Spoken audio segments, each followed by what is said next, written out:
saya, Cesa Devia Yahya dari kelas 11 IPA 5. Di sini saya akan menjelaskan mengenai 10 teknologi pada sistem pencernaan. Yang pertama adalah feeding tube. Feeding tube adalah sebuah alat untuk membantu pasien koma atau bayi prematur yang sulit menelan makanan. Nah, cara kerjanya adalah yang pertama, alat ini dimasukkan oleh dokter melalui mulut atau hidung, kemudian sampai ke esofagus, lalu sampai ke lambung.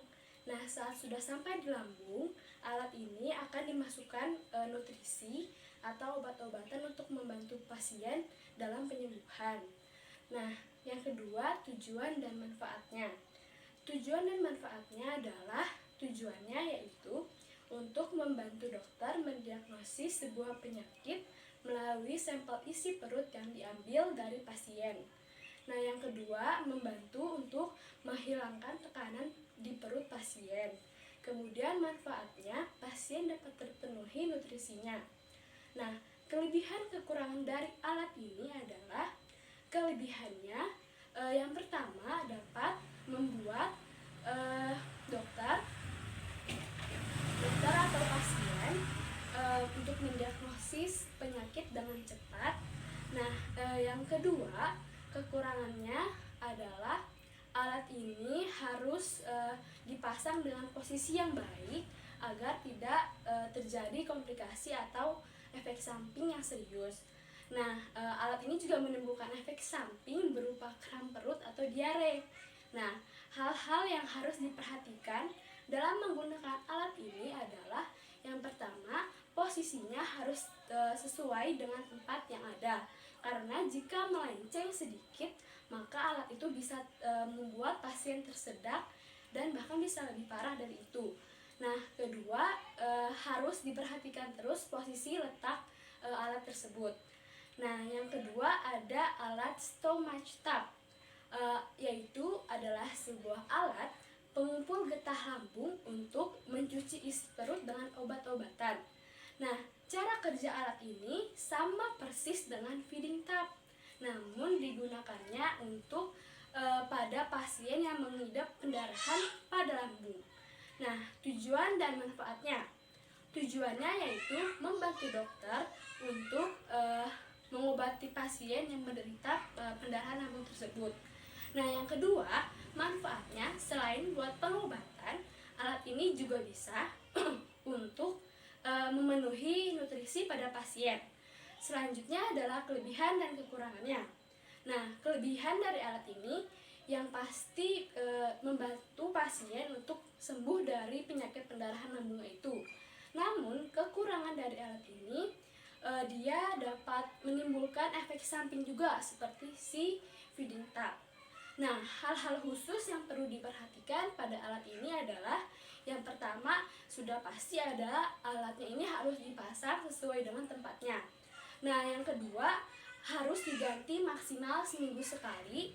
Yang ketiga, alat ini sebelum digunakan harus dimasukkan cairan terlebih dahulu agar udaranya keluar. Dan selanjutnya yang ketiga ada rectal tube, yaitu alat yang digunakan untuk memeriksa keadaan rektum atau untuk mengeluarkan gas-gas pada usus. Nah, mekanismenya adalah alat ini memiliki dua ujung yang berbeda. Satu ujung dimasukkan ke dalam anus, tapi sebelumnya ujungnya ini sudah dilumasi oleh gel pelicin. Nah, satu tabungnya lagi dimasukkan ke dalam tempat plastik medis. Tujuannya untuk mengeluarkan kotoran atau gas dari rektum tersebut. Nah, selanjutnya tujuan dan manfaat dari si rectal tube ini. Nah, tujuannya adalah membantu dokter untuk mengeluarkan kotoran yang ada pada rektum. Terus, yang kedua adalah untuk mengeluarkan cairan dari rektum berupa fases, terutama pada pasien diare. Kemudian manfaatnya yang pasti perut akan merasa lebih baik atau merasa plong. Nah, selanjutnya adalah kelebihan dan kekurangan dari alat ini. Nah, kelebihannya yang pasti dapat membantu pasien mengeluarkan feses berupa cairan. Terus yang kedua pasti karena dimasukkan melalui anus, pasien tidak akan merasa risih karena kan kalau melalui mulut itu biasanya pasien akan merasa ingin muntah dan tidak nyaman. Nah, selanjutnya kekurangannya yang pasti harus benar hati-hati karena ini masuk ke dalam organ yang jika ada sedikit kesalahan akan iritasi. Nah, hal-hal yang perlu diperhatikan dalam menggunakan alat ini adalah yang pertama harus dipasang dengan baik-baik dan steril agar tidak ada bakteri yang masuk. Yang kedua, jika terjadi salah penempatan maka akan berakibat sangat fatal. Alat keempat adalah gastrokop. Gastrokop adalah sebuah alat untuk memeriksa dan mengambil tindakan terapi pada bagian esofagus, usus 12 jari dan lambung. Nah, cara kerjanya terdapat sebuah selang tabung yang di ujungnya terdapat sumber cahaya dan kamera, kemudian dimasukkan melalui mulut dan sampai di tenggorokan lalu ke lambung, dan nanti dari kamera tersebut akan menangkap gambar yang ditampilkan di monitor. Nah, tujuan dan manfaat dari alat ini adalah tujuannya yaitu untuk membantu dokter memeriksa keadaan dari bagian saluran cerna tersebut, dan manfaatnya dokter dapat mempercepat melihat atau takut adanya gejala penyakit pada saluran cerna tersebut.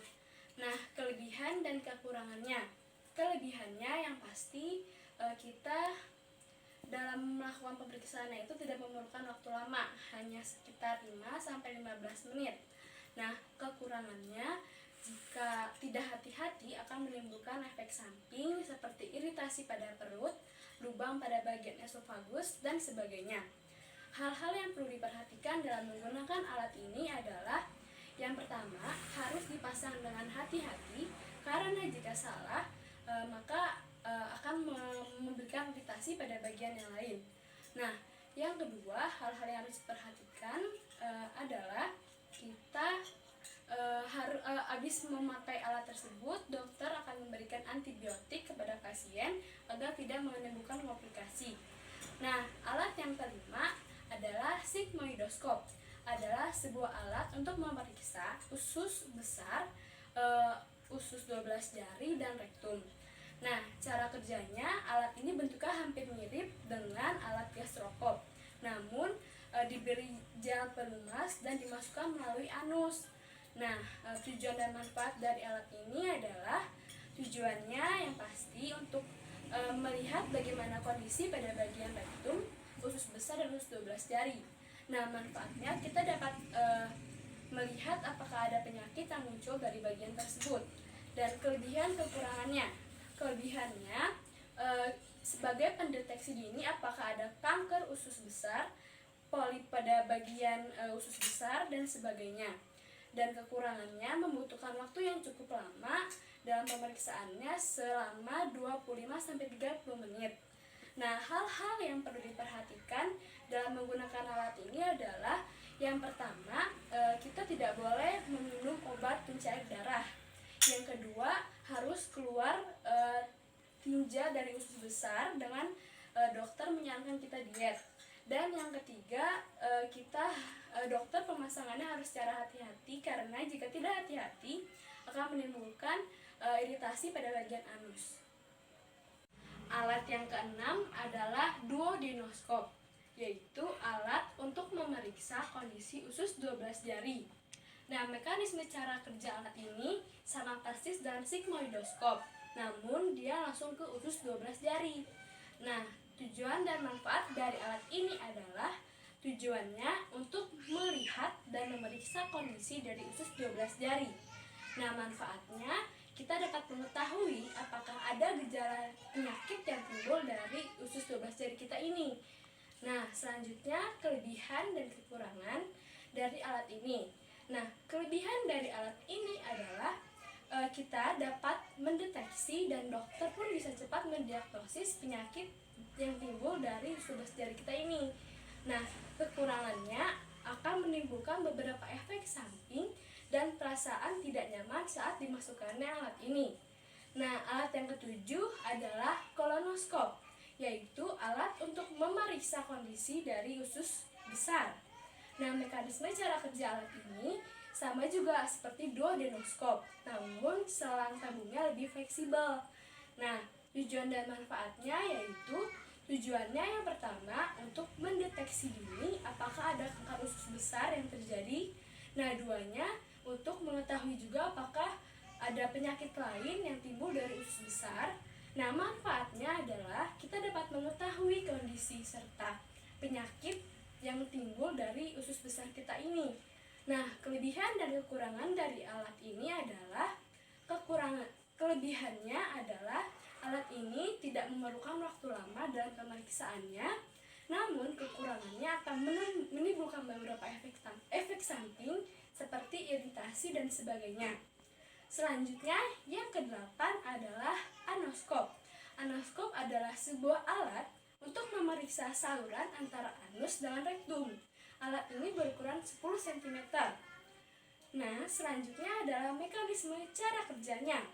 Nah, alat ini seperti alat tubular kecil yang dimasukkan melalui anus. Namun sebelumnya tubular ini sudah diberi gel pelumas agar saat dimasukkan tidak terjadi iritasi.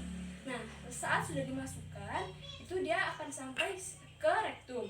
Nah, kemudian dokter akan memancarkan cahaya untuk melihat bagaimana kondisi dari antara saluran anus sampai rektum.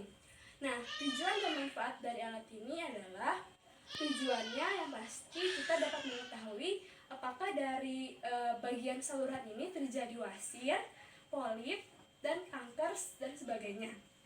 Nah, manfaatnya yang pasti kita dapat mengetahui kondisi dari saluran antara rektum dan anus kita. Kelebihan dan kekurangan dari alat ini adalah kelebihannya yang pasti juga tidak memerlukan waktu yang lama untuk memeriksa kondisinya. Nah, kekurangannya yang pasti kita akan menimbulkan rasa tidak nyaman seperti ingin buang air besar dan dapat menimbulkan efek samping seperti iritasi. Nah, untuk duodenoskop yang tadi, hal-hal yang harus diperhatikan pun juga sama seperti alat sigmoidoskop. Namun pada alat anoskop ini, hal-hal yang perlu diperhatikan adalah yang pertama, kita harus berbaring sedikit miring dan rada menunduk agar alatnya mudah dimasukkan. Dan saat dimasukkannya itu kita disuruh seperti mengenjan, menekan perut itu. Dan saat memasukkan alat ini juga harus hati-hati. Selanjutnya adalah alat ke-9, yaitu protoskop. Protoskop ini alat untuk memeriksa bagian anus saja, mirip dengan anoskop. Cuman kalau anoskop itu untuk saluran anus sampai rektum. Kalau protoskop hanya bagian anus saja, dan alat ini berukuran 13 cm. Cara kerjanya pun sama dengan alat anoskop. Tujuan dan manfaat dari alat ini adalah tujuannya yang pasti untuk memeriksa bagaimana kondisi anus, apakah ada gejala ambeien dan sebagainya. Manfaatnya, kita dapat mengetahui kondisi anus kita. Dan kelebihan kekurangan dari alat ini adalah kelebihannya yang pasti kita dapat dokter dapat mendiagnosis apakah ada sebuah penyakit yang timbul dari anus kita. Nah, kekurangannya yang pasti dapat menimbulkan sedikit iritasi pada bagian anus kita. Nah, hal-hal yang perlu diperhatikan dalam menggunakan alat ini juga sama dengan alat anoskop. Dan yang terakhir adalah alat esofagoskop, yaitu adalah alat untuk memeriksa bagian lumen esofagus. Nah, alat ini cara kerjanya yaitu berbentuk seperti selang yang kemudian dimasukkan ke dalam esofagus. Nah, alat ini menggunakan perangkat charged couplet, yang artinya dia akan memancarkan sebuah gambar melalui layar atau video. Nah, tujuan dan manfaat dari alat ini adalah tujuannya yang pertama, kita dapat mengetahui bagaimana kondisi dari lumen esofagus kita.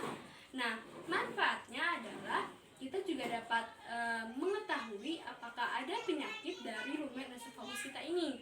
Nah, kelebihan dan kekurangan dari alat ini adalah kelebihannya tidak memerlukan waktu yang cukup lama. Namun, kekurangannya juga menimbulkan sedikit iritasi pada bagian esofagus kita.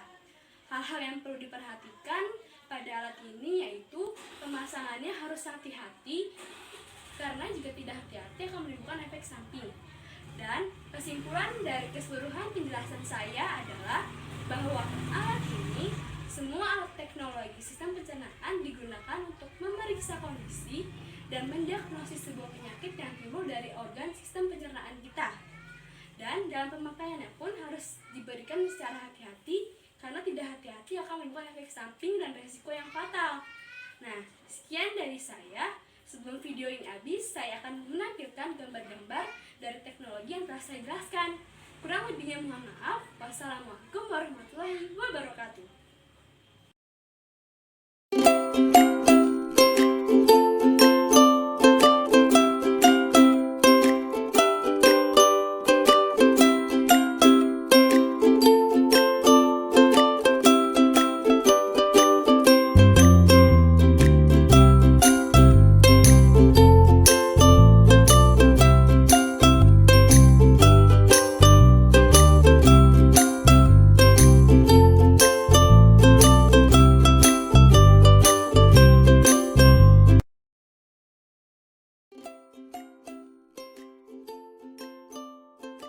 Assalamualaikum warahmatullahi wabarakatuh.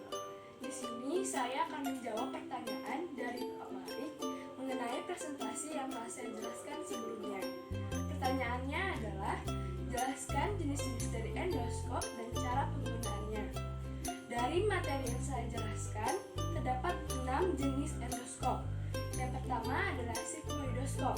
Cara penggunaannya yaitu terdapat sebuah selang tipis yang ujungnya ada berupa cahaya dan kamera, lalu dimasukkan melalui anus dan sampai di saluran antara rektum dan anus. Nah, yang kedua itu ada duodenoskop. Nah, duodenoskop ini adalah sebuah alat yang sama persis cara kerjanya dengan si sigmoidoskop ini, cuman dia langsung ke usus 12 jari. Nah, yang ketiga ada kolonoskop. Kolonoskop sendiri adalah sebuah alat untuk memeriksa bagian usus 12 jari. Cara kerjanya pun juga sama dengan sigmoid ini, dimasukkan melalui anus dan di ujung dari alatnya ini ada kamera dan cahaya dimasukkan ke dalam anus. Nah, yang keempat itu ada anoskop. Anoskop ini adalah sebuah alat untuk memeriksa bagian saluran antara saluran rektum dan anus. Nah, alat ini berukuran 10 cm. Nah, cara kerja dari alat ini adalah dapat sebuah tabung atau tabung pipih gitu dimasukkan melalui anus, lalu akan diberikan cahaya oleh dokter dan dokter akan melihat bagaimana kondisi dari saluran tersebut. Nah, selanjutnya yang kelima itu ada protoskop. Protoskop ini sebenarnya sama dengan anoskop, namun jenisnya dia berukuran 13 cm dan hanya terfokus pada pemeriksaan bagian anus. Nah, yang terakhir adalah esofagoskop, yaitu alat untuk memeriksa bagian lumen esofagus.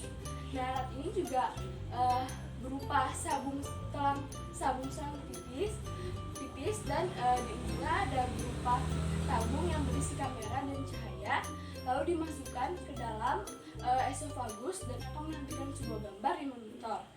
Nah, sekian penjelasan dari saya. Kurang lebihnya mohon maaf. Wassalamualaikum warahmatullahi wabarakatuh.